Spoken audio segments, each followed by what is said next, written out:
संध्या में प्रभु जी आपने हमें जो मौका दिया बाइबल अध्ययन मीटिंग में जुड़ने के लिए धन्यवाद देते हैं। अब तक जुड़े हुए सारे भाई और बहनों के लिए धन्यवाद तथा और जुड़ने वाले प्रियों के लिए प्रार्थना करता हूं कि उन्हें भी समय पे जोड़िए। प्रभु जी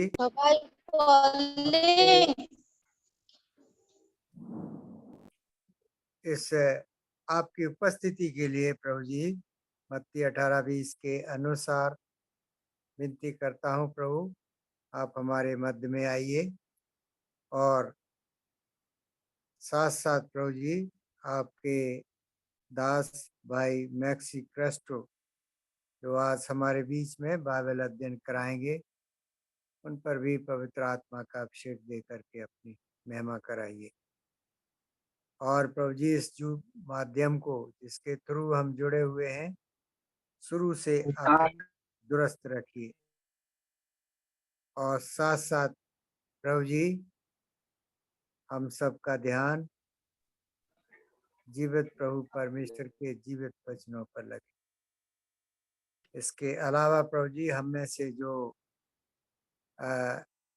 अच्छे स्वास्थ्य में नहीं है, जो बीमार पीड़ित हैं, जो अंडर ट्रीटमेंट हैं, उन पर भी प्रभु जी आपकी दया चाहते हैं, दया करो। और प्रभु जी जो हम इस समय गाना गाते हैं उसमें भी आपकी आशीष चाहते हैं। प्रभु आपके निकट लाते हैं हर एक बाधा रुकावट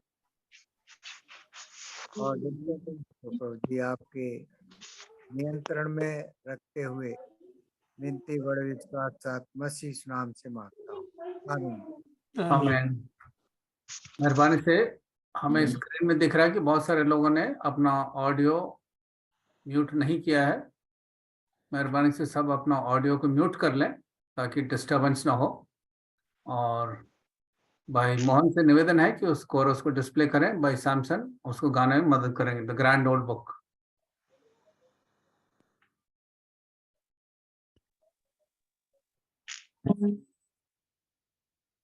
The grand old book, the grand old book.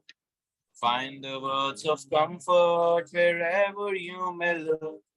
In sorrow or in pain, His promises are plain. So keep on believing in the grand old book, the grand old book. You find the words of comfort wherever you may look. In sorrow or in pain, His promises are plain. So keep on believing in the grand old book. परमेश्वर का वचन तसल्ली पाओगे जब भी पढ़ोगे कि प्रतिज्ञा साथ है सारे जीवन में। विश्वास करते जाओ उसके वचनों में। परमेश्वर का वचन तसल्ली पाओगे जब भी पढ़ोगे उसकी प्रतिज्ञाएं साथ है जीवन में। विश्वास करते जाओ के वचनों में। Thank you brother Samson. अब भाई मैक्सी क्रास्टो हमारे मध्य में बाइबल अध्ययन की सेवा लेंगे। Praise the Lord, brother. Praise the Lord. Is the voice clear, brother? Yes, brother. It's good. I thank God for this privilege given one more time. Though we are thousands miles apart, yet through this technology we could see each other and be in fellowship around God's word. प्रभु का धन्यवाद हो। हालांकि हम हजारों मील एक दूसरे से दूर हैं, इस टेक्नोलॉजी के माध्यम के द्वारा हम एक दूसरे को देख पा रहे हैं और हम इस सेवा को भी कर पा रहे हैं। I thank God for the privilege given that we could sit around like Mary at the feet of the Lord and hear His voice. प्रभु का धन्यवाद हो कि मरियम की तरह हमें प्रभु के चरणों में बैठ करके उसकी आवाज को सुनने का एक अवसर दिया है। So this evening, as we meditate on God's word, let's open to the Gospel of Matthew, the 2nd chapter. आज शाम के बाइबल अध्ययन के लिए हम मत्ती रचित सुसमाचार उसके दूसरा अध्याय को देखेंगे। So this whole chapter we will divide into two. So we will try to cover the first half of this chapter. We'll read verses 1 to 12. हम इस दूसरे अध्याय को दो भागों में बांटेंगे और कोशिश करेंगे कि हम इसको अध्ययन करें। पहला भाग 1 पद से लेकर के 12 पद तक। Brother, will you read in Hindi or you want me to read? I'll read it in Hindi. Okay, okay. हेरोदेस राजा के दिनों में जब यहूदिया के बेतलेहम में यीशु का जन्म हुआ तो पूर्व से कई ज्योतिषी यरूशलेम में आकर पूछने लगे, यहूदियों का राजा जिसका जन्म हुआ है कहाँ है? क्योंकि हमने पूर्व में उसका तारा देखा है और उसको प्रणाम करने आए हैं। ये सुनकर हेरोदेस राजा और उसके साथ सारा यरूशलेम घबरा गया। 4 पद, तब उसने लोगों के सब प्रधान याजकों और शास्त्रियों को इकट्ठा करके उनसे पूछा, मसीह का जन्म कहाँ होना चाहिए? उन्होंने उससे कहा, यहूदिया के बेतलेहम में, क्योंकि भविष्यद्वक्ता के द्वारा यूं लिखा गया है। 6 पद, हे बेतलेहम, तू जो यहूदा के प्रदेश में है, तो किसी भी रीति से यहोवा के अधिकारियों में सबसे छोटा नहीं, क्योंकि तुझ में से एक अधिपति निकलेगा जो मेरी प्रजा इजराइल की रखवाली करेगा। 7 पद, तब हेरोदेस ने ज्योतिषियों को चुपके से बुलाकर उनसे पूछा कि तारा ठीक किस समय दिखाई दिया था, और उसने ये कहकर उन्हें बेतलेहम भेजा, जाओ उस बालक के विषय में ठीक ठीक मालूम करो, और जब वो मिल जाए तो मुझे समाचार दो, ताकि मैं भी आकर उसको प्रणाम करूं। 9 पद, वे राजा की बात सुनकर चले गए, और जो तारा उन्होंने पूर्व में देखा था वो उनके आगे आगे चला, और जहां बालक था उस जगह के ऊपर पहुंचकर ठहर गया। 10 पद, उस तारे को देखकर वे अति आनंदित हुए। उन्होंने उस घर में पहुंचकर उस बालक को उसकी माता मरियम के साथ देखा, और मुंह के बल गिरकर बालक को प्रणाम किया, और अपना अपना थैला खोलकर उसको सोना और लोबान और गंधरस की बेंट चढ़ाई। 12 पद, तब स्वप्न में ये चेतावनी पाकर कि हेरोदेस के पास फिर ना जाना, वे दूसरे मार्ग से अपने देश को चले गए। Let us look to the Lord in prayer for his grace and utterance. हम प्रभु की ओर ताकेंगे उसके अनुग्रह के लिए और बोलने के लिए, उच्चारण देने के लिए। Most gracious, merciful, loving Heavenly Father, we humbly come before the throne of grace. We thank you for this privilege to this finished work on the cross of Calvary, the perfect sacrifice through which thou hast converted the throne of judgment into a throne of grace. And any moment we can come before thy holy throne crying, Abba, Father. O God, we come to thee as fallen people greatly in need of thy grace, people greatly in need of thy word that will encourage us, that will enlighten us, that will empower us to live a pilgrim life while we live on this earth. Lord, this evening as we have gathered around thy word, we thank you for the scripture portion that we have read. Lord, we pray that thou will speak to us. Lord, human words will help no one in any way. Neither will human words bring any glory to thy name. So I pray, Lord, empty thy servant, unworthy as I am, coming before the throne of thy grace.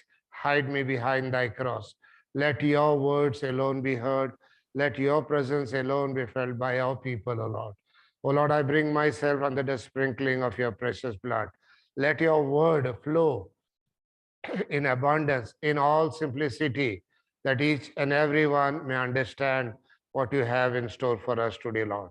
Lord, we acknowledge until and unless you give from above, we can gain nothing, O Lord. So we look unto thee for thy grace. Lord, we look unto thee that through thy spirit that thou will speak to us. Hide thy servant behind thy cross. I bring myself and each one of us and all this equipment that are being used for this Zoom. Oh Lord, we bring them under the sprinkling of your precious blood. Pray with thanksgiving in Jesus' precious name. Amen. Amen. one thing we must always keep in mind as we study this book of Matthew is Matthew presents Jesus as the King of Kings. एक बार हमें याद रखने की जरूरत है जब हम मत्ती रचित सुसमाचार में से मनन करते हैं कि मत्ती जो है प्रभु यीशु मसीह को राजा के रूप में बताता है. So Matthew proves the royalty of the king, and in this chapters, first 2 chapters, we see that. मत्ती जो है प्रभु यीशु मसीह के राजत्व के बारे में, राजा के रूप को जो है पहले 2 अध्याय में प्रकट करता है. So in the first chapter, we saw the evidences of the Lord's royalty in the genealogy that is given from verses 1 to 17. पहला अध्याय के 1 से 17 पद में हम यीशु मसीह के उस वंशावली के द्वारा उसके राजकीय बात को हमने देखा. Then secondly, we saw the second evidence of the Lord's royalty through the virgin birth. और उसके कुंवारी से जन्म लेने के द्वारा भी हमने इस बात को देखा कि वो एक राजकीय वंशावली में से है. So in this second chapter, Matthew gives 3 evidences of the king's royalty. और दूसरे अध्याय में मत्ती जो है इस राजा के राजकीय विषय के बारे में 3 उदाहरण देता है. So 2 of them are in the positive sense, 1 is in the negative sense. 2 तो जो है पॉजिटिव में है और 1 नेगेटिव में है. So first one, we see the testimony of the Magi, the wise man. सबसे पहले सकारात्मक का उदाहरण है वो जो ज्योतिषी है उनके बारे में. Second one is in the negative sense, in the sense the testimony of Herod's, King Herod's hatred towards the born king. और दूसरा नकारात्मक तौर से हेरोदेस राजा जो है उस राजा ने जन्म लिया है उसके विरोध में उसके जो है नफरत में है. So the third evidence in the second chapter is through 4 messianic prophecies fulfilled in the life of the Lord Jesus Christ. और प्रभु यीशु मसीह के 4 भविष्यवाणी जो उसके जीवन में पूरी हुई उसके द्वारा हम देखते हैं कि वो राजा के गोत्र का है. So as we go through this second chapter, I would like to divide this chapter in 2 parts. इस दूसरे अध्याय को मैं चाहता हूं कि 2 भाग में बांटा जाए. The first part, that is what we read from verses 1 to 12. पहला भाग 1 से 12 पद तक हमने पढ़ा है. So, and I will give this part a title as Fools and Wise Men. इसको जो है मैं ये शीर्षक देना चाहता हूं कि मूर्ख और बुद्धिमान मनुष्य. And the second part, 13 to the end, I will give this part a title as Fulfilled Prophecies. और 13 पद से लेकर के 23 पद तक मैं ये इस भाग को कहूंगा कि जो भविष्यवाणी पूरी हुई है. So as I said, in this chapter we have 3 evidences. One is in the negative sense, in the sense Herod's hidden secret scheme to discover and destroy this born king shows that he was really worried, and he who is born is truly the king.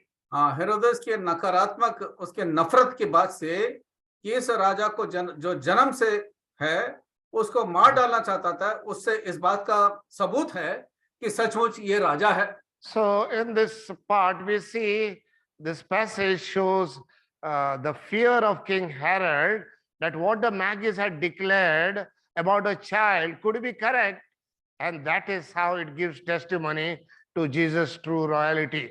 ज्योतिषियों के इस बात के कहने पे हेरोदेस को घबराहट सी थी, कहीं ये जो कह रहे हैं सच्चा तो नहीं है, और इससे जो है हमें वास्तविकता का पता चलता है. So the present passage that we have read from verses 1 to 12, it's built around the prediction of Jesus' birth in Bethlehem. Sir ये पहले पद से लेके 12 पद तक प्रभु यीशु मसीह के बेथलेहम में जन्म लेने का जो भविष्यवाणी है उसके बारे में है. So it focuses on the coming of the Magi, the wise man, to worship Jesus. ये ज्योतिषियों को, ज्ञानियों को प्रभु यीशु मसीह के आराधना के लिए जो आते हैं उसके बारे में है.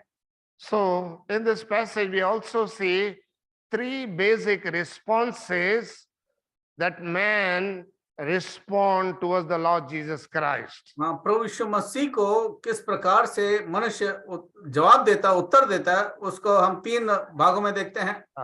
When Jesus came on this earth, there were different responses from different people. जब प्रभु यीशु मसीह इस पृथ्वी पर आए, अलग अलग लोगों का अलग अलग रुख था, जवाब था। So Herod is the first one who was hostile to him. सबसे पहले हेरोदेस के बारे में पढ़ते हैं कि वो उसके विरोध में था, नफरत किया उसने। Second group of people, the chief priests, the scribes, the religious leaders, they were indifferent to him. धार्मिक गुरु, नेता और सारे जो लोग जो हैं उसके विरोध में थे। And then we see the third group, the wise men, the Magi's whom they called, they who worship the royal king. तीसरा झुंड है ज्योतिषी और या वो ज्ञानी लोग जो इस राजा को प्रणाम करने, आराधना करने आए। So this passage, this event described in this verses occurred several months after Jesus was born. ये जो पद यहाँ पर लिखे हैं भाग प्रभु यीशु मसीह के जन्म के कुछ महीनों के बाद ही लिखा गया।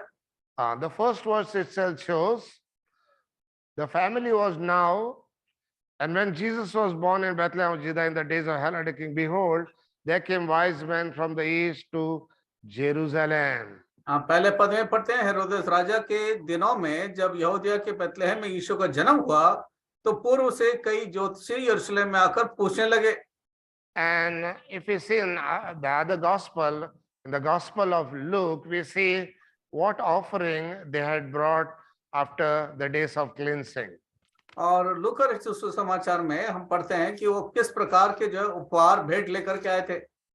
So when these wise men came, they found Jesus in the house, not in the manger. जब ये ज्ञानी आए तो उन्होंने उसको जो है घर में देखा, उसको करने में नहीं। So Luke 2nd chapter 24th verse also, we see the sacrifice that they gave, that is a pair of doves or young two pigeons, instead of the normal sacrifice, the lamb. That is what has been recommended in Leviticus chapter 12 verses 6 to 8. Levy व्यवस्था 12:6 से 8 में जो है साधारण तौर से बलिदान जो है एक मेमने को किया जाता है, लेकिन यहाँ पर लूका रचित सुसमाचार 24 पद में हम 2 पंडकों को देखते हैं। This sacrifices indicate that they were really poor. ये भेंट जो है बलिदान इस बात को बताते हैं कि वो बहुत गरीब लोग थे। So the place mentioned is Bethlehem of Judah. जो जगह लिखा गया वो बेथलेहम के यहूदा का। So Bethlehem was a small town 6 miles south of Jerusalem. यरूशलेम के दक्षिण में एक छोटा सा नगर था Bethlehem. Once upon a time it was called by the name Ephrath or Ephrata, and it's mentioned many times in the Old Testament as Ephrata. कई बार इस जगह को पुराने नियम में एफ्राता के नाम से जाना गया। So this town came to be called Bethlehem after the conquest of Canaan under Joshua's leadership. यहोशू ने जब कनान को अपने देश में ले लिया उसके बाद इसका नाम जो है बेथलेहम रखा गया। So Bethlehem means house of bread. Bethlehem का अर्थ है रोटी का घर। So by the time Jesus' birth took place, it was called the city of David also. जब प्रभु यीशु मसीह का जन्म हुआ तो इसको जो है दाऊद का नगर भी कहलाया गया। If you read in Luke's Gospel chapter 2, यदि लूका रचित सुसमाचार 2 अध्याय में पढ़ेंगे, verse 4, verse 11, 4 पद में और 11 पद में देखते हैं दाऊद का नगर लिखा है। it's called city of David. यहाँ पर लिखा है दाऊद का नगर। Then in Micah chapter 5 verse 2, Micah prophesied that this Messiah would come from this village. Mika 5 अध्याय 2 पद में पहले से भविष्यवाणी की गई कि इस गांव से, इस नगर से उसका जन्म होगा। And then we come across the title called Herald the King. और verse 1, पहले पद में 2:1. कि हेरोदेस राजा के दिनों में। So this Herod is known as the Great, and he is the first of the several heralds mentioned in the New Testament. बहुत सारे हेरोदेस लिखे गए हैं, उसमें से ये सबसे पहला प्रथम हेरोदेस राजा है। So Herald is just the title, like how it is for Pharaoh in Egypt. जैसे फिरौन का एक टाइटल है, वैसे ही हेरोदेस भी एक टाइटल So है। this Herod was clever. He was a capable warrior, a good orator, and a good diplomat. हाँ, ये एक अच्छा योद्धा था, एक अच्छा बोलने वाला व्यक्ति था और एक अच्छा डिप्लोमेट था। So he had married Mariam, sister of Aristobulus, the high priest. Aristobulus जो महायाजक है, उसके बहन मरियम से इसकी शादी हुई। This Herod the Great was so cruel and so merciful in that he ordered all the male children 2 years and below should be killed. ये इतना कठोर हृदय का था, इसने ये आदेश दिया कि 2 साल से कम उम्र के तमाम बच्चों को मार डाला जाए। We see that in the 16th verse of the 2nd chapter. दूसरे अध्याय के 16 पद में इसको पढ़ते हैं। But then we see the third thing that we find is there came wise men from the east to Jerusalem. तीसरी बात पढ़ते हैं कि पूर्व से ज्ञानी लोग ज्योतिषी उस नगर में आए। Now, their names we do not know, and how many of them came, that also we do not know. But one thing we know about this man who came, they are called wise men. कितने लोग आए और क्या क्या हुआ है उसके बारे में नहीं, बल्कि इतना जरूर लिखा कि ज्ञानी थे ये लोग। We do not even know about what means of transportation they came. ये भी नहीं बताया कि उनका नाम क्या या किस सवारी से वहां पर पहुंचे। All that we know is that they came from the east. बस इतना ही लिखा है कि पूर्व से वो आए। Now, why are they called wise men? हाँ, उनको क्यों ज्ञानी लोग या ज्योतिषी कहा गया? We need to apply our minds about this. हाँ, इसके बारे में हमें थोड़ा सा जोर देने की जरूरत है। The Bible has a lot of things to say about wise men. ज्ञानी लोगों के विषय में बाइबल बहुत कुछ हमें सिखाता है। So here they have been called wise men. Wise men are those people who find Christ in their lives. हाँ, यहाँ पर ज्ञानी का अर्थ वो है जो मसीह को अपने जीवन में पहचानते हैं। In this very same Gospel of Matthew, 7th chapter, Matthew shows again who else are wise men. हाँ, मत्ती 7 अध्याय में बताता है कि ज्ञानी लोग कौन है। Verse 24, Matthew 7:24. मत्ती 7 अध्याय 24 पद। Therefore, whosoever heareth the saying of mine and doeth them, will I liken him unto a wise man which built his house upon a rock. The second type of wise man. हाँ, ये दूसरे किस्म के बुद्धिमान मनुष्य हैं, इसलिए जो कोई मेरी बात सुनकर उन्हें मानता है वो उस बुद्धिमान मनुष्य के समान ठहरेगा जिसने अपना घर चट्टान पर बनाया। In the first place, wise men are those who find Christ in their life. Secondly, here we see wise men are those who build their life upon Christ the rock. हाँ, सबसे पहले ज्ञानी वो बुद्धिमान वो हैं जो प्रभु यीशु मसीह को ग्रहण करते हैं, अपना लेते हैं। दूसरे वो हैं जो चट्टान जो मसीह है उसके ऊपर अपना घर बनाते हैं। And what else the Bible says in the same Gospel of Matthew, if you go to the 24th chapter and verse 45, we see another type of wise man. मत्ती रचित सुसमाचार उसके 24 अध्याय 45 पद में एक और किस्म के बुद्धिमान मनुष्य के बारे में पढ़ते हैं। Verse 45. 45 पद। Who then is a faithful and wise servant whom his Lord had made ruler over his household to give them meat in due season? Who are wise people? Wise servants. हाँ, यहाँ कौन है? अतः वो विश्वासियों के और बुद्धिमान दास कौन है? Wise people are those who faithfully serve Christ. हाँ, बुद्धिमान वो लोग हैं जो विश्वास योग्यता के साथ मसीह की सेवा करते हैं। So 3 types of wise men in Matthew itself. हाँ, मत्ती रचित सुसमाचार में ही 3 प्रकार के बुद्धिमान लोगों के विषय में लिखा है। In 1 Corinthians chapter 3 verse 10, पहला कुरिन्थी 3 अध्याय 10 पद में लिखा है, we see the 4th type of wise man. हाँ, चौथा किस्म का जो बुद्धिमान व्यक्ति है। According to the grace of God which is given unto me as a wise master builder, I have laid the foundation and another builded thereon. But let every man take heed how he builded thereon. So here is another type of wise man. पहला कुरिन्थी 3 अध्याय 10 पद में जो है एक और किस्म के बुद्धिमान व्यक्ति के बारे में लिखा है। परमेश्वर के उस अनुग्रह के अनुसार से जो मुझे दिया गया, मैं बुद्धिमान राजमिस्त्री के समान नींव So डाली। wise men are those who build for Christ. बुद्धिमान वो लोग हैं जो मसीह के लिए निर्माण करते हैं, कार्य करते हैं।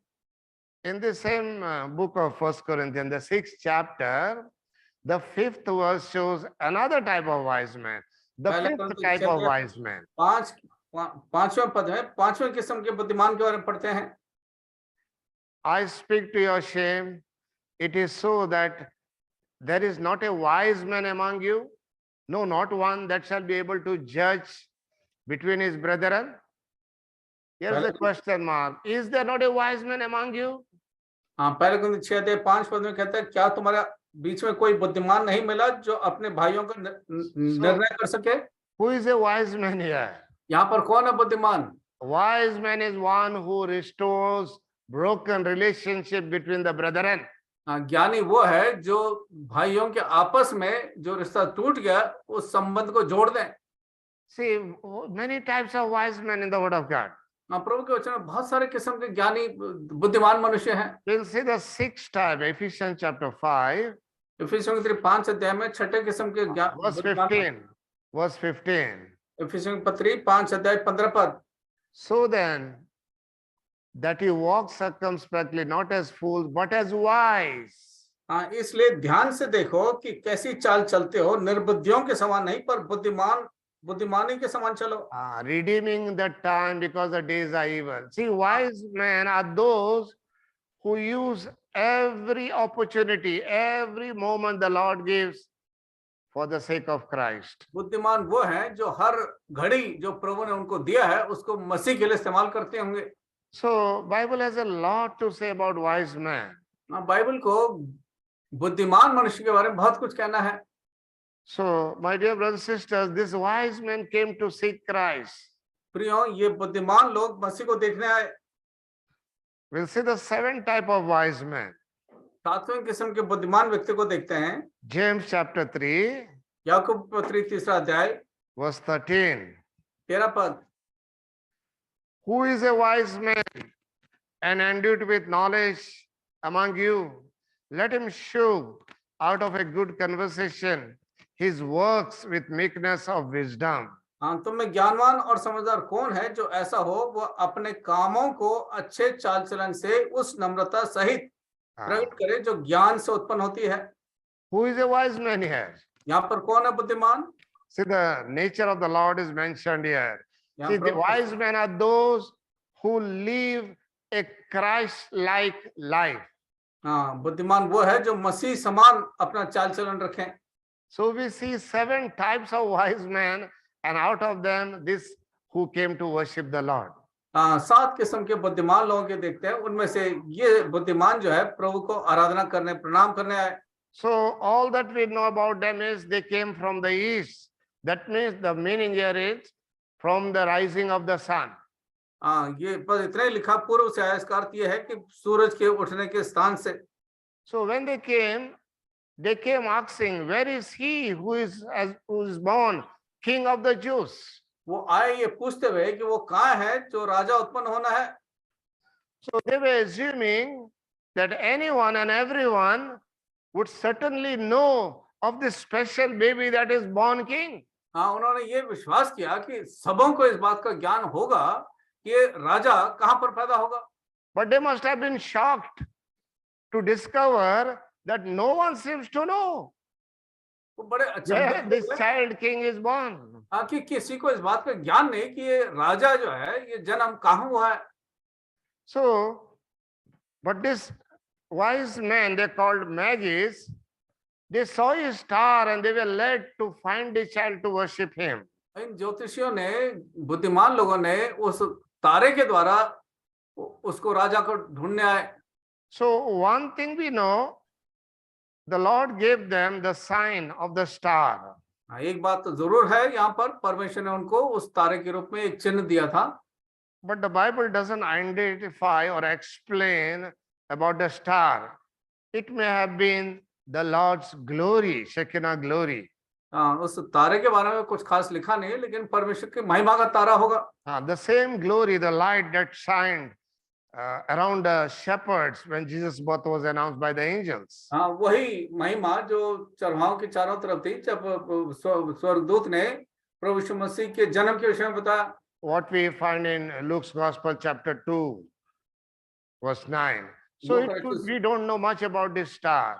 लोग दूसरे अध्याय 9 पद में देखते हैं, लेकिन और अधिक हम इस तारे के बारे में नहीं जानते। So, as long as this Magi or this wise men were following the star, they were safe and sound.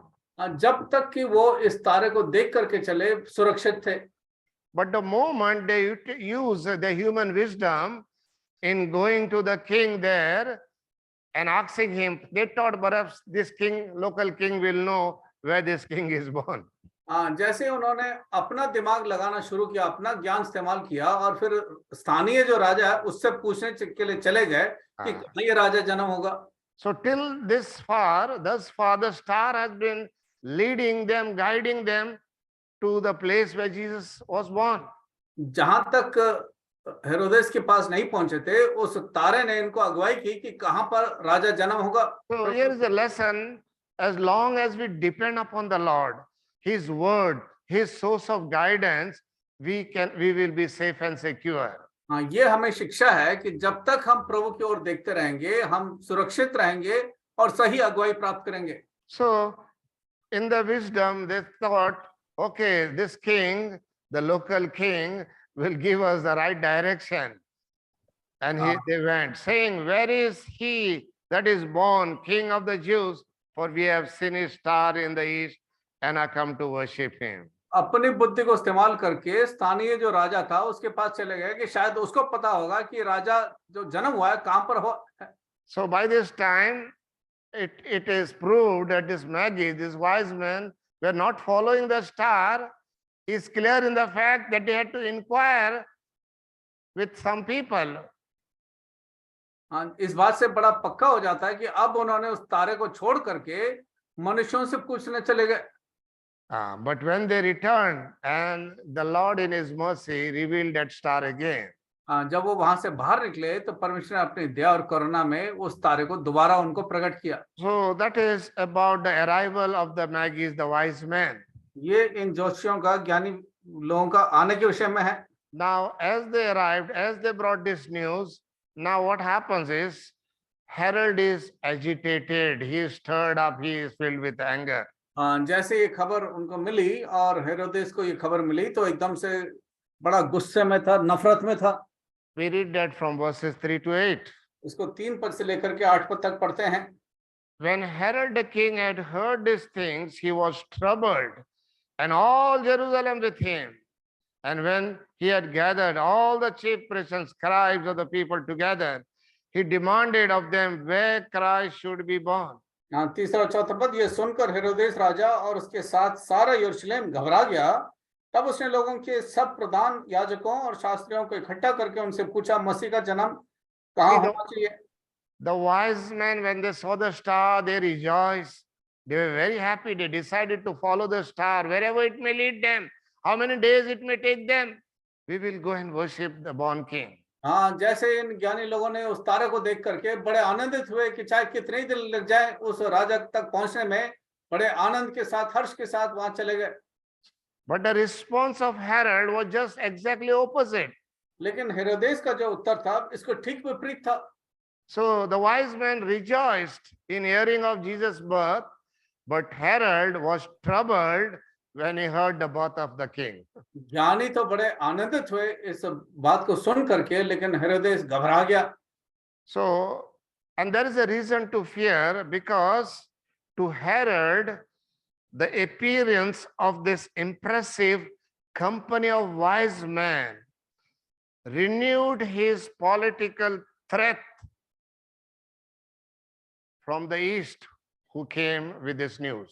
घबराने की विषय ये थी कि ये जो ज्ञानी जो पूर्व से आए थे उसके द्वारा इसको इस बात का ज्ञान हो गया कि सचमुच कुछ राजनीतिक तौर से इसको गद्दी का डर है। He alone was not troubled. It says whole Jerusalem was troubled with him. केवल अकेला हेरोदेस नहीं बल्कि सारे यरूशलेम उसके साथ घबरा गया। So Herod's first response to the news of this wise man was to gather all the chief priests, the scribes, the religious leaders. सबसे पहला काम जो हेरोदेस ने किया, खबर सुनते के साथ ही उसने सभी प्रधान याजकों को, शास्त्रियों को उसने इकट्ठा किया। So for this purpose, to inquire, make sure where Christ is to be born. हाँ, इस बात को पक्का जानने के लिए कि ये राजा का, मसीह का जन्म कहाँ होगा। So we come across now another group of people called the chief priests. हाँ, तो हम दूसरे झुंड को देखते हैं शास्त्रियों के विषय में। This all Jewish priests came from the priestly tribe of Levi. हाँ, लेवी के गोत्र से ये सारे शास्त्री निकल आए। They were descendants of Aaron. Aaron himself was the first high priest. हाँ, सबसे पहला महायाजक था हारून, उससे बाकी ये सारी वंशावली है। So this high priest had both political as well as religious power. हाँ, तो ये महायाजक के पास राजनीतिक सामर्थ्य भी थी और धार्मिक या सामर्थ्य भी था। So first among the high priests was only one at a time who served his lifetime. So it was a unique duty to enter into the holiest of holies after the atonement done for his sin and for the sin of the people. महायाजक के परम कर्तव्य था कि वो अपने लिए और अपने लोगों के पापों के लिए वो बलिदान चढ़ाए। So the second high priest was the one who was the captain of the temple. और महायाजक, दूसरा महायाजक जो है उस मंदिर का जो है वो प्रधान होगा। So he was appointed and responsible to the high priest. वो जो महायाजक है उसके लिए उत्तर देना था उसको। So other priests, they were all belong to that influential class of priests and leaders. तो बाकी याजक भी जो है उस याजकीय जिम्मेदारी के थे। Then we see another group of people called the scribes. और एक और लोगों को, झुंड को देखते हैं शास्त्री लोग। Now scribes were primarily Pharisees and they were authorities in the Jewish law. Shastri लोग जो है खासकर फरीसी लोग थे और यहूदी नियम में, व्यवस्था में बड़े माहिर थे। So they were authorities in the spiritual, traditional, and they were often called as lawyers also of the law, lawyers of the law. हाँ, सांस्कृतिक इतिहास में और धर्म के बातों में, व्यवस्था में वो शास्त्री थे या मतलब प्रसिद्ध थे। This group of people they were very prestigious in nature among the Jews, and they were recognized as the key scholars of the religion Judaism. हाँ, यहूदी लोग जो है इनको मान लेते थे कि ये यहूदा जो धर्म है उसके काफी ज्ञानी हैं। So Herod, the first thing what he did is called all the Jewish leaders. हाँ, सबसे पहला काम हेरोदेस ने जो है सारा लोगों को, प्रधानों को और याजकों को बुलाया। Who, as I said, were both political as well as theological leaders. हाँ, वो राजनीतिक तौर से भी और धर्म के तौर से भी वो नेता लोग थे। So as the sole purpose was to inquire and find out where Christ the King is born. हाँ, मुख्य उद्देश्य ये था कि मसीह जो राजा है उसका जन्म कहाँ होगा। So what did they do? उन्होंने क्या किया? So and they said unto him in Bethlehem of Judah, and this is and thus is written in the prophets. 5वें पद में लिखा, उन्होंने उससे कहा यहूदिया के बेथलेहम में, क्योंकि भविष्यवक्ता के द्वारा यूं लिखा गया है। These religious leaders, they searched the scripture, they found out and gave the information to Herod. ये धर्म गुरुओं ने जो है वचन को देखा और फिर उसका उत्तर हेरोदेस को दिया। Now, though they knew where the birth was predicted to be, but yet they showed no belief in the action to go and see and to worship the king.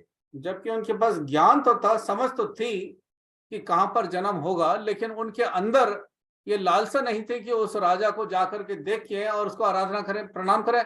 Though it was already prophesied, announced and given that a son shall be born, a virgin shall be conceived, all this they knew, and now very specially through the arrival of this wise man, And through the command of this King Herod, again they were reminded about the birth of this royal Christ, the king. जबकि पहले ही बता गया है कि एक राजा जन्म होगा, कुमारी से उसका जन्म होगा, कहां पर जन्म होगा, लेकिन फिर इस हेरोदेस राजा के द्वारा फिर उनको स्मरण दिलाया गया कि हाँ सचमुच ये राजा यहाँ पर जन्म होगा. But still we see they did not show even the least interest to know and to see and to find for themselves. हाँ, फिर भी हम देखते हैं उनके अंदर जरा भी इच्छा या लालसा नहीं थी कि खुद ही जाकर के उस राजा को देखें और उसको आराधना करें. This chief priest and the readers, the scribes, they told Herod what he wanted to know. He says, out of Bethlehem would come both the ruler. महायाजक और शास्त्री लोगों ने हेरोदेस को बताया कि बथलेहम से ये राजा और राजा निकलेगा. See, this wise man had very little or less knowledge of the true God than these religious leaders. हाँ, इस धर्म गुरुओं से बहुत कम जो है ज्ञान था इन ज्योतिषियों में, ज्ञानी लोगों में. Yet this wise man believed. They acted on what they believed. They followed and were responsive to what revelation they got from God. फिर भी हम देखते हैं कि थोड़ा ज्ञान होने के बाद भी उनके अंदर ये विश्वास था, जो उन्होंने सुना था उसके आधार पर वो निकल आए और उसको आराधना करने लगे. And the so-called religious leaders so insensitive about the birth of Christ. हाँ, ये धर्म गुरु जितने थे उनको जरा भी जो है मसीह के जन्म के विषय में उनको कोई लालसा नहीं थी, इच्छा नहीं थी. It was prophesied that he will be born, but now the news has come, he is already born. हाँ, पहले भविष्यवाणी की गई उसका जन्म हुआ, लेकिन अब तो खबर आ गई कि उसका जन्म हो गया है. So there are people of different mentalities. We see like Herod, he became immediately hateful because of envy, jealousy, because someone else is going to take his place of a king. हाँ, कई किस्म के लोगों को हमारे मध्य में देखते हैं हेरोदेस की तरह, जो तुरंत जो है घबरा गया कि कहीं दूसरा वो कहीं मेरे गद्दी को छीन न ले. Secondly, many of us also like this chief priests and scribes who pay little attention or no attention to what God has to say or God reveals and God's ways. हाँ, कुछ लोग ऐसे हैं जैसे ये शास्त्री लोग हैं और नेता लोग हैं कि वो जो है जो लिखा गया है, जो काम जो भविष्यवाणी पूरी हो रही है उसके बारे में जरा भी इच्छा नहीं, लालसा नहीं. But there are some like this wise man, they accept what the Lord reveals to them. लेकिन कुछ ऐसे ज्ञानी हैं जो कुछ प्रभु ने उनको प्रकट किया है उसको विश्वास करते हैं. Though they had little light or limited light, but what they understood through this light, they believed, they obeyed, and they stepped out in faith to worship the born king. जबकि उनके पास थोड़ा ही ज्ञान था, थोड़ा ही प्रकाश मिला, लेकिन उन्होंने विश्वास के साथ निकले उसको मानने के लिए, विश्वास करने के लिए और उस पर कार्य करने के लिए. So the first part we saw the arrival of the wise man. पहले भाग में देखा कि वो ज्ञानी लोग आए. Then we see the agitated king Herod. फिर हम देखते हैं किस तरह से हेरोदेस राजा जो है नफरत था, गुस्सा था. In this third part we see now the adoration of the wise man. तीसरा भाग देखते हैं किस तरह से ये ज्ञानी बुद्धिमान लोग प्रभु को आराधना करते हैं. See, the star was the source of means for them to be led and brought thus far. तारा एकमात्र उनका सहारा था, मार्गदर्शक था उनको उस जगह पर लाने के लिए जहां यीशु का जन्म हुआ है. The star we see stood, it says, over the house where Jesus and his family now lived. लिखा है तारा वहां पर रुक गया जिस घर के ऊपर प्रभु यीशु मसीह का जन्म हुआ है. So let's read those verses. When, verse 9, when they had heard the king, they depart. Sorry, before that. 7th verse. Yes.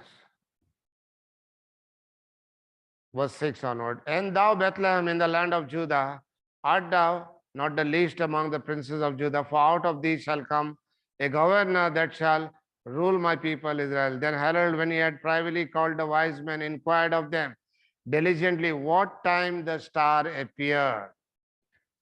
हाँ, 7 पद में तब हेरोदेस ने ज्योतिषियों को चुपके से बुलाकर पूछा कि तारा ठीक किस समय दिखाई दिया. So first of all, he wanted to know the place where Jesus was born. पहली बात जानना चाहता कि कौन सी जगह जहाँ यीशु मसीह का जन्म हुआ। And now the second thought or second desire that you wanted to know, the time. आप जानना चाहता था कि किस घड़ी किस समय का बात है। So he called them privately, that means secretly, the wise man, and told them, see, once you go there and you find, and then when did you see that star? हाँ, वो चुपके से बुला करके उनसे पूछता है कि किस समय इस तारे को देखा। And that's the second thing, when did you see that star? दूसरी बात पूछता है कि कहाँ पर किस समय उस तारे को देखा। And then the third thing he wanted to know is, तीसरी बात and वो when you जानना have चाहता था, found him, bring me word again that I may come and worship him also. कहता है उस बालक के विषय में ठीक ठीक मालूम करो और जब वो मिल जाता है तो मुझे समाचार दो ताकि मैं भी आकर उसको प्रणाम करूं। See, the moment they stepped out from this palace of King Herod, जब they saw the star again. हेरोदेस राजा के महल से जब बाहर निकले तुरंत उनको दोबारा वो तारा दिखाई दिया। So they were really overwhelmed that they could see that star that reappeared to them. Matthew writes, they rejoice exceedingly. That is what Matthew writes. मत्ती लिखता है कि Verse वो दोबारा जब उन्होंने इस तारे को देख करके बहुत अचंभित हुए और आनंदित हुए। When they saw the star, they rejoiced with exceeding great joy. That means they were, आनंदित हुए। That means they were saddened the moment they lost the trace of the star. जैसे ही वो तारा छोड़ दिया था तो ये एकदम से जब उदास हो गए थे। So, but when they saw that star again, जब उन्होंने दोबारा उस तारा को देखा, so they were filled with exceedingly great joy. बहुत अधिक वो आनंदित हुए। So, and then they went, and what happened as this wise man reached the place where Jesus was born? जहाँ प्रभु यीशु मसीह का जन्म हुआ, जब ये ज्ञानी लोग वहां पहुंचे तो क्या हुआ? The chief priests, the scribes, the leaders, they were quick to provide Herod the answer what he wanted, but they did not act on that knowledge for themselves. ये शास्त्री और दूसरे लोग जो है या याजक लोग जो है उन्होंने इस ज्ञान को तो लेकर के हेरोदेस को बता दिया था कहाँ जन्म हुआ, लेकिन उन्होंने खुद इस बात पर जरा भी इच्छा प्रकट नहीं की। They did not go to Jerusalem to find a fact for themselves. They did not go to Bethlehem. ना वो बेथलेहम गए, ना यरूशलेम गए इस बात का अपने आंखों से देखने के लिए। They had knowledge in their head, but they did not have grace in their heart. ना उनके दिमाग में तो ये ज्ञान था, लेकिन हृदय में कोई अनुग्रह की बात नहीं थी। So here now let's come back to this wise men as they come to worship the Lord. अब हम इन ज्ञानी लोगों को देखेंगे जो प्रभु को प्रणाम करने आराधना करने आए हैं। We have been told that this wise men came from the east, and we do not know exactly where in the east. लिखा गया है ये ज्ञानी पूर्व से आए, लेकिन कहाँ पूर्व से आए ये नहीं लिखा है। Geographically, we know if we go to the north, there is a certain point, the North Pole. If we go to the south, there is a certain point called the South Pole. उत्तर में उत्तर ध्रुव है, दक्षिण में जो है दक्षिण ध्रुव है। But we do not know where is the east, because the moment you go to the east, from there people will say east is the side. पूर्व कहाँ पर है ये लोगों को पता नहीं, क्योंकि जैसे पूर्व पहुंचोगे और पूछोगे पूर्व कहाँ है तो और दूसरी ओर इशारा करेंगे। You remember when the Lord said, as far as the east is from the west, so far have I cast out your sins. जब प्रभु यीशु मसीह का जितना पूर्व पश्चिम से उतनी दूर मैंने तुम्हारे पापों को कर दिया है। So there is no certain place point called as the east. इसलिए ऐसा कोई निश्चित स्थान नहीं जिसको कहा जाए ये पूर्व है। So if you meditate minutely on their worship, we can learn many things. यदि हम उनके आराधना के विषय में मनन करते हैं तो बहुत सारी बातों को सीख सकते हैं। The 11th verse says, and when they were come into the house, they saw the young child with Mary's mother and fell down and worshipped him. 11 पद लिखा, उन्होंने उस घर में पहुंचकर उस बालक को उसकी माता मरियम के साथ देखा और मुंह के बल गिरकर बालक को प्रणाम किया। So by this time, Jesus is not in the manger now. They have moved to a house. अब वो चरने में नहीं है प्रभु यीशु मसीह, अब वो घर में पहुंचे हैं। So, and it says they worshipped him. लिखा है उन्होंने उसको मुंह के बल गिरकर प्रणाम किया। Just let's see a few things about their worship. आराधना के विषय में कुछ बातों को देखेंगे। See, their worship was sacrificial. It cost them a lot. हाँ, ये आराधना जो है उसमें काफी कुछ उनको कीमत चुकाना पड़ा। They did not worship in a very cheap way. बहुत ही सस्ते रूप में आराम से आराधना नहीं किया। Their worship cost them something. हाँ, उस आराधना के लिए उनको कुछ कीमत चुकाना पड़ा। First of all, it cost them the time. हाँ, सबसे पहले उनको समय लगा। Many Bible scholars have many things to say from the place they came. Some say they came from as far as Mesopotamia. हाँ, कुछ लोग बाइबल के ज्ञानी लोग कहते हैं मेसोपोटामिया के स्थान से पूर्व से आए।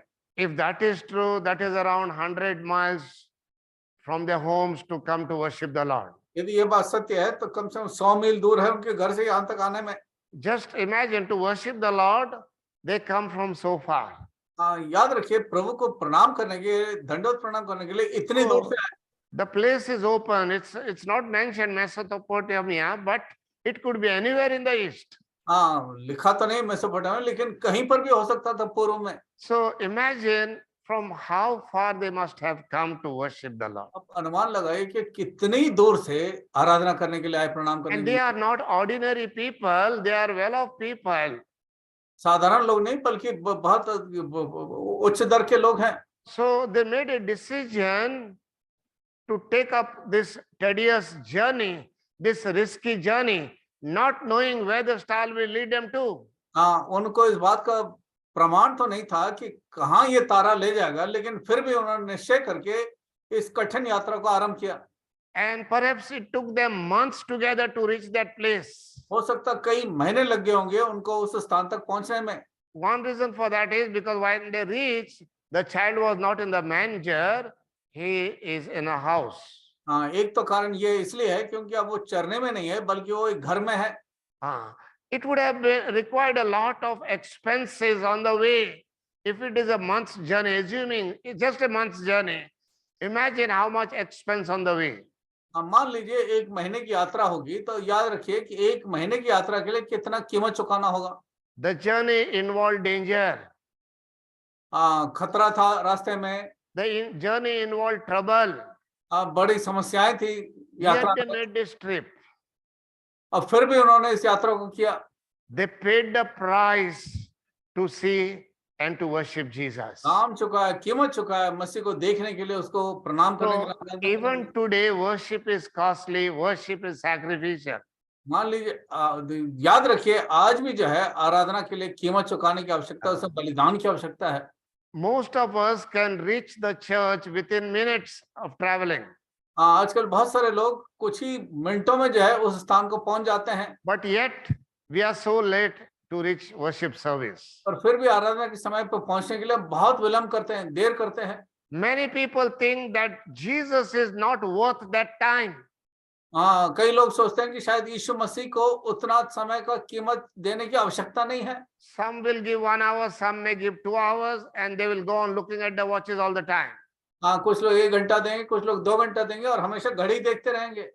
See, this wise man, if it takes just one day journey itself, imagine how much sacrifice is involved in it. मान लीजिए ज्ञानी लोगों को 1 दिन भी लगता तो कितना उसमें बलिदान है।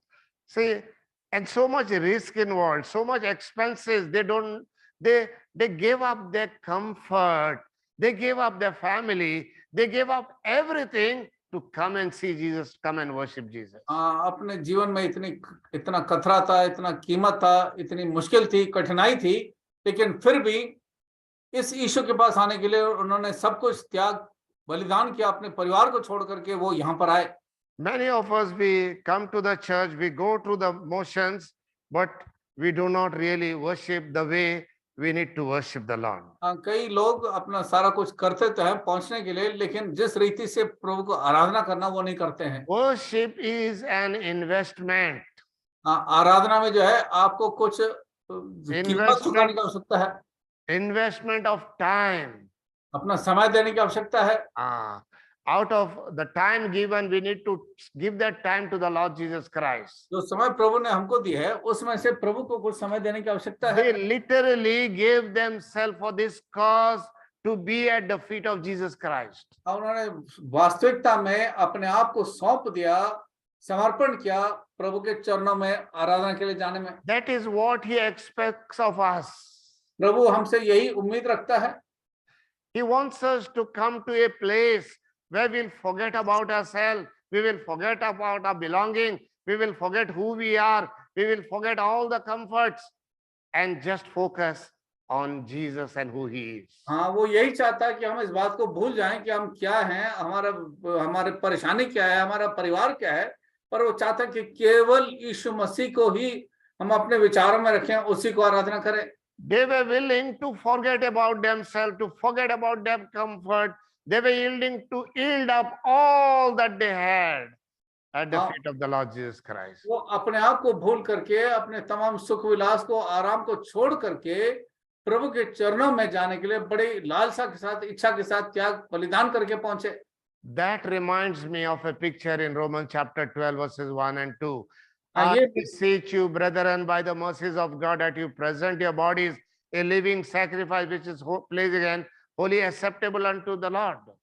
ये रोमन पत्री 12 अध्याय उसके 1 और 2 पदों को मुझे स्मरण दिलाता है, जहां पर लिखा है, इसलिए हे भाइयों, मैं तुमसे परमेश्वर की दया स्मरण दिलाकर विनती करता हूं कि अपने शरीरों को जीवित और पवित्र और परमेश्वर को भावता हुआ बलिदान करके चढ़ाओ, यही तुम्हारी आत्मिक सेवा है। So it cost them their time. हाँ, उनको समय का कीमत चुकाना था। It cost them their comfort. हाँ, अपने सुख विलास आराम को छोड़ना था। They never taught where we'll take rest, where we will sleep, what we will eat, what we'll get on the way, what are the dangers. They were ready to go through all this. कभी ये नहीं सोचा कि रास्ता कितना लंबा है, रास्ता कितना खतरनाक है, खाने को मिलेगा नहीं मिलेगा, लेकिन निकल पड़े। So imagine so many days of preparation, so many days on the way just to come and worship the Lord. इतनी तैयारी और इतना लंबा रास्ता, केवल इतना ही कि प्रभु को हम आराधना करें, उसको देखें। How much time are we putting in ourselves to prepare ourselves to meet this King, to come before him to worship him? हम कितना मेहनत करते हैं, तैयारी करते हैं, कोशिश करते हैं इस राजा से मिल करके उसको आराधना करने के लिए।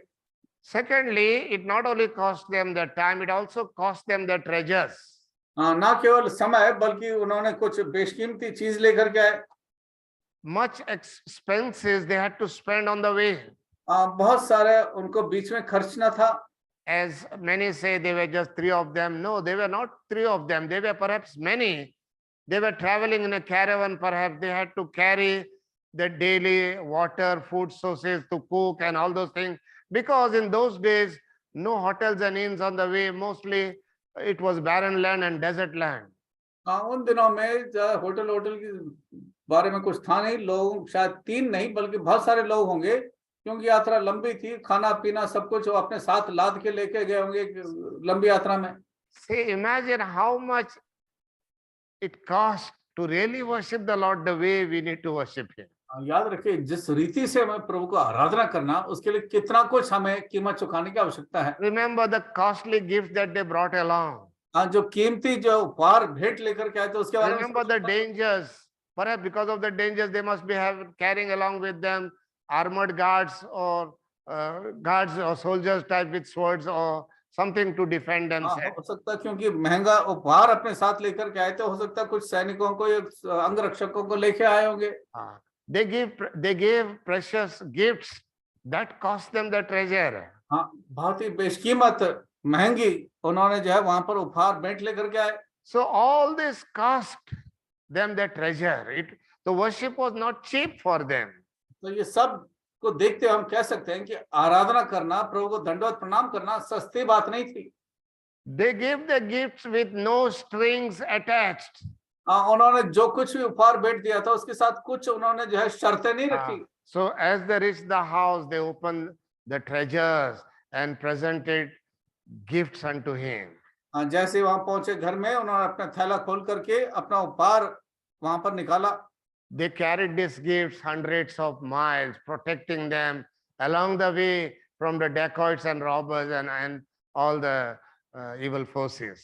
सैकड़ों किलोमीटर दूर से जो है इन तमाम भेंटों को जो है तमाम बुरे लोगों से, डाकुओं से बचा करके सुरक्षित लेकर के आए।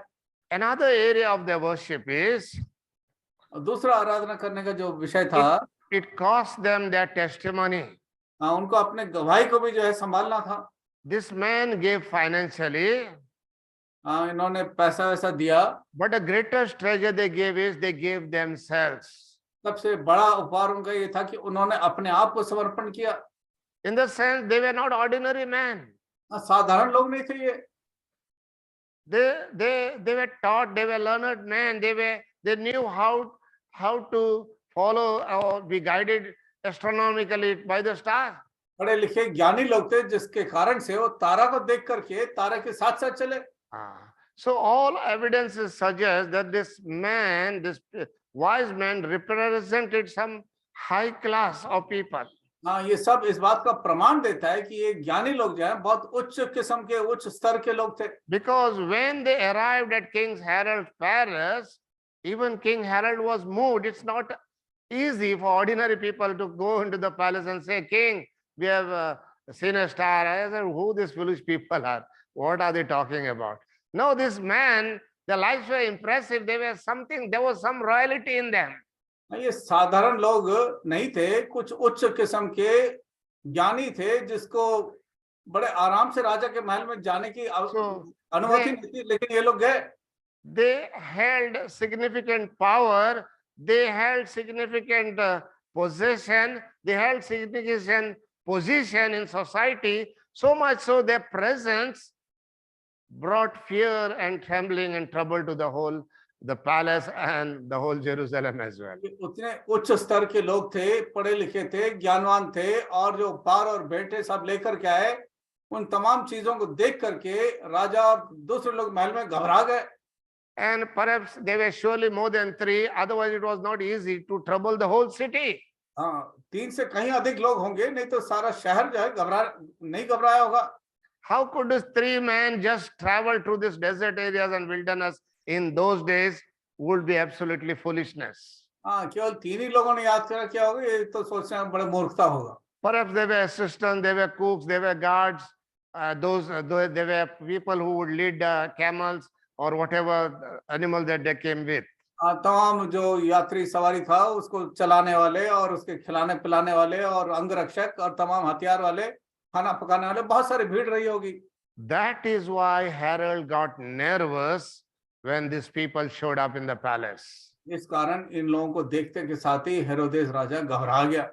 So they were rich men, they were influential men who could stand before the King Harold. बड़े धनवान थे और बड़ा प्रभावशाली लोग थे, उच्च स्तर के थे, इस कारण वो राजा के सामने जाकर के निडर होकर के पूछ सकते। And that is why they could have an impression, they could influence the king, have an impact on the king because of who they were.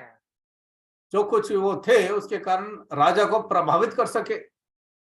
So all this, when they bowed down, when they fell down at the feet of the Lord Jesus and the worship, that is why I say it cost them their testimony. जब ये सब के साथ हम देखते हैं मुंह के बल गिर करके बालक को प्रणाम किया, तो इसलिए मैं कहता हूं कि उनको बहुत कुछ बलिदान करना था इस काम के लिए। They were wise, they were rich, they were influential, they were men of position, men of power, yet they laid aside all this, the pride, the position, the possession at the feet of the Lord Jesus Christ. ज्ञानी थे, धनवान And थे, adoration. ज्ञानी थे, धनवान थे, बहुत प्रसिद्ध थे, उच्च किस्म के लोग थे, उच्च अधिकार था उनके पास। इन सब के बावजूद उन्होंने सबको किनारे धर करके इस बालक के सामने दंडवत प्रणाम किया, घिर करके। And it says they offered 3 types of gifts. यहाँ पर लिखा 3 किस्म के भेंट लेकर के आए। They presented unto him gifts, gold, frankincense, and myrrh. सोना, लोबान और गंधरस की भेंट चढ़ाई। So gold throughout history has been considered most precious among the metals. तमाम धातुओं में से सोने को बहुत ही कीमती धातु कहा गया है। It's a universal symbol of material value and wealth. पूरी दुनिया में पूरी दुनिया में सोने के बारे में कहा जाए तो So- एक चिन्ह है धनवान का। Gold is a symbol of nobility and royalty. हाँ, ये एक राजकीय गुण को भी बताता है। So we see gold gift was appropriate gift to the King of Kings. हाँ, राजाओं के राजा के लिए सोना जो है एक उच्च किस्म का सही एक भेंट था। The second gift they brought was frankincense. दूसरा है लोबान। Now, frankincense was a costly, beautiful, smelling incense. लोबान जो है एक किस्म का जो है सुगंधित द्रव्य था। It was used only on the most special occasions. हाँ, सबसे उत्तम और प्रसिद्ध समय पर ही उसको इस्तेमाल किया जाता था। We find it in Leviticus 2, the 2nd verse, the 15th verse, and then the 15th chapter, and so forth. हाँ, लेवी व्यवस्था के दूसरे अध्याय दूसरा पद 15 पद और 15 अध्याय में हम इसके विषय में पढ़ते हैं। लोबान के विषय में used in grain offering in Song of Solomon chapter 3 verse 6 and 7. So it was used in certain royal possessions as well. हाँ, राजकीय भंडारों में से जो है इसको गिना जाता था लोबान को। Then the third was myrrh. तीसरा है गंधरस। This is also a perfume that gave its aroma only when it is put in the fire. हाँ, ये ऐसा खुशबू लेके आता था जब इसको आग में डाला जाता था। So this representing Jesus' humanity. ये प्रभु यीशु मसीह के मानवीय दशा को दिखाता है। So gold his royalty, सोना उसके राजकीय बात को, frankincense his deity, और लोबान जो है उसके दैविक बात को, and myrrh his humanity. और गंधरस जो है उसके मनुष्यत्व को। They understood whom they have come to worship. वो समझ गए कि किसको आराधना करने के लिए आए हैं। Before they could see him, when they brought these gifts, when they left home, they knew whom we are going to meet. वो घर से निकलने से पहले ही उनको मालूम था कि किससे भेंट करने मिलने जा रहे हैं। When they saw the child, he did not look like a king, but spiritually they understood he is the king of born king. बच्चे को देखा तो राजा तो नहीं था, लेकिन आत्मिक तौर से समझ गए कि ये राजाओं का राजा है। It says Mary was there, but they did not worship Mary. लिखा है मरियम वहां पर थी, लेकिन मरियम को जो है उन्होंने प्रणाम नहीं किया। They saw the young child with Mary, his mother, and fell down and worshipped him, not worship them, worship her. उसकी माता मरियम के साथ प्रभु यीशु मसीह को देख करके उस बालक को उन्होंने प्रणाम किया, मरियम को नहीं। And when they had opened their treasures, they presented unto him, not unto them or unto her. उन्होंने जब थैला खोल करके भेंट चढ़ाई तो उसको चढ़ाया, उसकी माता को नहीं और लोगों को नहीं। And for such worshippers, the Lord knows how to take care of them. ऐसे आराधकों को परमेश्वर जानता है कि किस रीति से उनको सुरक्षित रखना है। So the 12th verse tells us that. इसलिए 12 पद में बड़ा स्पष्ट ये लिखा है। And being warned of God in a dream that they should not return to Herod, they departed in their own country another way. अब स्वप्न में चेतावनी पाकर कि हेरोदेस के पास फिर न जाना, वे दूसरे मार्ग से अपने देश को चले गए। See, first they were guided by the star. By the star, the Lord could speak to them and show them what He wants to reveal. पहले तारा को प्रभु ने दिया ताकि उसके द्वारा वो जो प्रभु प्रकट करना चाहता वहां तक पहुंचे। And now we see some sort of progress in the understanding. Now God reveals to them in another way. We don't know how it is, but it says they were being warned by God in a dream. और पहले अब उनकी समझ और खुल गई, ये नहीं मालूम कैसे, पर उनको लिखा है कि स्वप्न के द्वारा उनको बताया। So they were safe, and also the child would be safe. इस रीति से वो भी सुरक्षित थे और बालक भी सुरक्षित है। So this evening we have seen different types of people. आज शाम को हमने अलग अलग किस्म के लोगों को देखा। We saw Herod, what type of a person he was. We saw the religious leaders. We saw the wise men, what type of people they were and what they did. हेरोदेस के बारे में देखा और इस शास्त्री लोगों के बारे में, धर्म गुरुओं के बारे में देखा कि वो कैसे थे, उन्होंने क्या किया।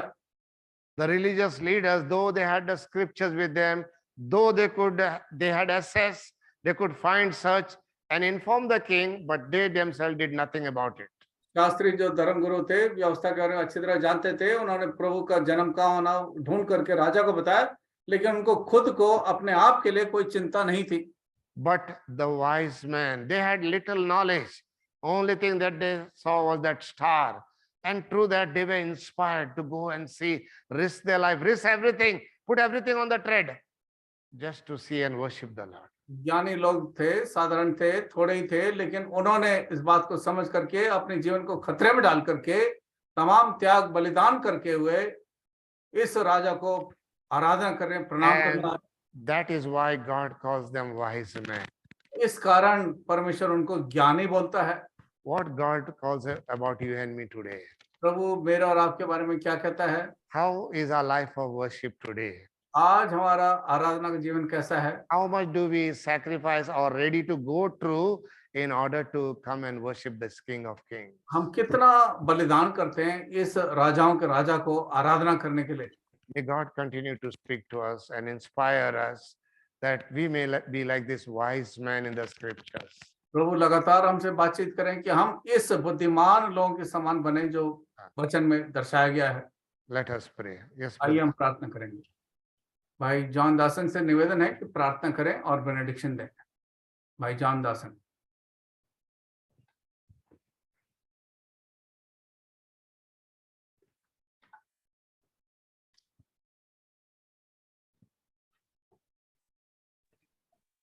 Shall we pray? आइए हम प्रार्थना करें।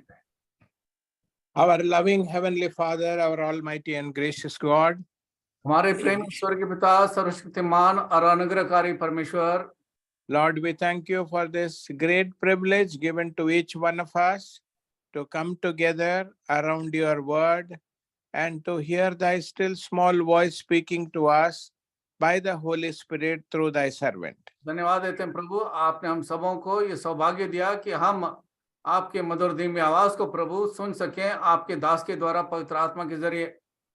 Lord, we also thank you for this provision you have made to each one of us so that we may grow in the knowledge of your word. धन्यवाद देते हैं प्रभु इस इंतजाम के लिए जो आपने हमें दिया है कि हम आपके वचन में प्रभु हम बढ़ सकें। Lord, we thank you for reminding us the wonderful way in which the King of Kings and the Lord of Lords entered humanity in the person of the Lord Jesus Christ. धन्यवाद देते हैं प्रभु हमें स्मरण दिलाने के लिए किस तरह से राजाओं का राजा प्रभुओं का प्रभु मनुष्य के रूप धारण करके इस पृथ्वी पर आया। And Lord, every effort that has been made by the evil one to destroy him at his birth and in his childhood has been overcome by the power of the Lord. हर दुश्मन की कोशिश को इस बालक को जन्म के समय पर उसको मार डालने के लिए उसको प्रभु आपने नाश किया। धन्यवाद देते हैं। How the evil one was after, Lord, derailing the purposes of God to redeem mankind by the death, burial, and the resurrection of the Lord Jesus Christ. दुष्ट ने किस तरह से कोशिश की कि प्रभु यीशु मसीह का इस मनुष्य को छुड़ाने का, उद्धार देने के कार्य को प्रभु निष्फल करने का कोशिश किया। Lord, we want to worship you for this great act of sending your beloved Son, the Lord Jesus Christ, into this world for our sake. प्रभु हम आपको आराधना करना चाहते हैं, दंडवत प्रणाम करना चाहते हैं कि आपने इस प्रभु यीशु मसीह को हमारे लिए प्रभु इस जगत में भेजा। And Lord, we also thank you for reminding us through the life of these wise men how they came from the east. धन्यवाद देते हैं प्रभु हमें स्मरण दिलाने के लिए किस तरह से ये बुद्धिमान ज्ञानी पूर्व से आए। Lord, do thou also give us wisdom, Lord, as we read your word, meditate your word, help us to build our spiritual life upon the rock which is the Lord Jesus Christ. जब वचन को पढ़ते हैं, मनन करते हैं प्रभु, आप हमारी मदद करें कि हम मसीह यीशु के बारे में जान करके अपने घर को उस चट्टान के ऊपर बनाएं। Lord, the floods may come, the rains may come, the winds may blow, but that house did not fall. आंधी आए, तूफान आए, बाढ़ आए, लेकिन वो मकान जो चट्टान पर था वो स्थिर था। Lord, help us also to be those who not only build our own lives, but also help and assist the Lord Jesus in building the lives of other people, thereby becoming wise people in your sight. हाँ, केवल हम प्रभु अपने घर को बनाए चट्टान पर, बल्कि दूसरे लोगों को भी मदद करें प्रभु यीशु मसीह के संग, कि सब अपने घर को उस चट्टान के ऊपर बनाए, मसीह के ऊपर। And Lord, do thou also help us to be wise in bringing about peace in individual lives, in family lives, and in assembly life. प्यारे प्रभु, उस बुद्धिमान की तरह हम सबों को मदद करें कि हम अपने व्यक्तिगत जीवन में, पारिवारिक जीवन में, मंडली के जीवन में हम शांति को प्रभु हम स्थापित रखें। Lord, we also thank you for bringing before us the life of Herod and the chief priests and the priests and the scribes and the wise men. हेरोदेस के विषय में, प्रधान याजकों के विषय में, याजकों के विषय में, शास्त्रियों के विषय में हम स्मरण दिलाने के लिए धन्यवाद देते हैं। Lord, we thank you for reminding each one of us, including myself, how we need to make extra sacrifice to be found in the house of God on the Lord's day to worship you in time. धन्यवाद देते हैं प्रभु, हम सबों को स्मरण दिलाने के लिए, मुझको स्मरण दिलाने के लिए किस रीति से हमें मेहनत करना, अभ्यास करना, त्याग और बलिदान करना प्रभु के भवन में समय पर पहुंचने के लिए। Lord, how often we have taken this so casually, Lord, making us to reach your house at our own pace, not able to make any sacrifice in being there on time. इतनी बार प्रभु हमने लापरवाही की कि हमने ठीक प्रकार से प्रभु मेहनत प्रयत्न नहीं किया कि हम आपके भवन में प्रभु समय पर पहुंच सके। Do thou forgive me and each one of us for such lapses in our spiritual life. तो और हम सबों को प्रभु ऐसे हमारे आत्मिक कमजोरी में, कमी घटी में प्रभु आप हमें क्षमा करें। Lord, we also thank you for reminding us how these wise people, they saw the royalty of the Lord Jesus. धन्यवाद है प्रभु स्मरण दिलाने के लिए, किस तरह से इस ज्ञानी बुद्धिमान लोगों ने प्रभु यीशु मसीह की उस राजकीय बात को प्रभु समझ सके। They did not see him as a prince, but they saw him as a king. राजकुमार के रूप में नहीं, बल्कि राजा के रूप में उन बुद्धिमानों ने आपको देखा। Lord, they saw divinity in this baby. इस बालक में उन्होंने ईश्वरीयता को देखा। They saw a mixture of God at the same time and being man perfectly. ना केवल परमेश्वर को, पर परमेश्वर को मनुष्यत्व में भी देखा। Lord, we thank you for most of all the knowledge of the scriptures, the living word. Lord, how the word of God led them to the living word, the Lord Jesus Christ. धन्यवाद देते हैं, जीवित वचनों के द्वारा प्रभु उन्होंने यीशु मसीह को पाया और प्राप्त किया। And how they worshipped him. और किस रीति से उन्होंने आराधना किया। And they gave to him the gifts of gold, frankincense and myrrh. और किस तरह से उन्होंने सोना, लोबान और गंधरस की भेंटें चढ़ाई। Lord, thank you for the essence of today's message, that we should be your true worshippers. प्रभु, आज के वचन का जो मुख्य बोझ कि हम आपके सच्चे आराधना करने वाले बने। And making sacrifice. और उसके लिए हम बलिदान करें। Lord, do thou write these words on our hearts and make them to bring forth abundant fruit in our life. प्यारे प्रभु, इन विचारों को, इन वचनों को हमारे हृदय में लिख डालें, ताकि आने वाले दिनों में प्रभु बहुत सारा फल लाए। We also thank you for your servant who had taken time to minister to us the word of God. धन्यवाद आपके दास के लिए प्रभु, जिन्होंने समय निकाला कि हम तक इन वचनों को पहुंचाएं। We once again remember Brother Maxi and Sister Mrs. Maxi, their children Solomon and Samuel. भाई और बहन मैक्सी के लिए और उनके बच्चों को सोलोमन और सैमुअल के लिए प्रार्थना करते हैं। Bless their ministry abundantly in Madgaon. उनकी सेविकाई को प्रभु मडगांव में बहुत आशीष का कारण बनाए। And we also thank you for each one who participated in this Bible study this evening. धन्यवाद देते हैं हर एक के लिए जो आज के शाम के इस बाइबल अध्ययन में जो शामिल हुए। Lord, help not the evil one to take away the seed that has been sown, but it may be watered and made to bring forth abundant fruit. प्रभु उसको आप सिंचाई बढ़ाएं ताकि बहुत सारे फल लाए, और दुष्ट प्रभु किसी प्रकार से उसको छूने न पाए। Thank you also for helping Brother James in the translation. धन्यवाद देते हैं भाई जेम्स को भी अनुवाद में मदद किया। Do thou send us with your blessing. प्रभु आप अपने आशीष के द्वारा हमें भेजें। For we ask this prayer with thanksgiving in the highly exalted name of our Lord and our blessed Savior, the Lord Jesus Christ. धन्यवाद के साथ प्रभु यीशु मसीह के उच्च नाम में इस प्रार्थना को मांगते हैं। Amen. आमीन। Now unto him that is able to keep you from falling and to present you faultless before the presence of his glory with exceeding joy, to the only wise God, our Savior, the Lord Jesus Christ, to him be glory, majesty, dominion, and power now and forever. Amen. आमीन। आमीन। सबको जय मसीह। Jai Masihi. Jai जय Masihi. मसीह। सबको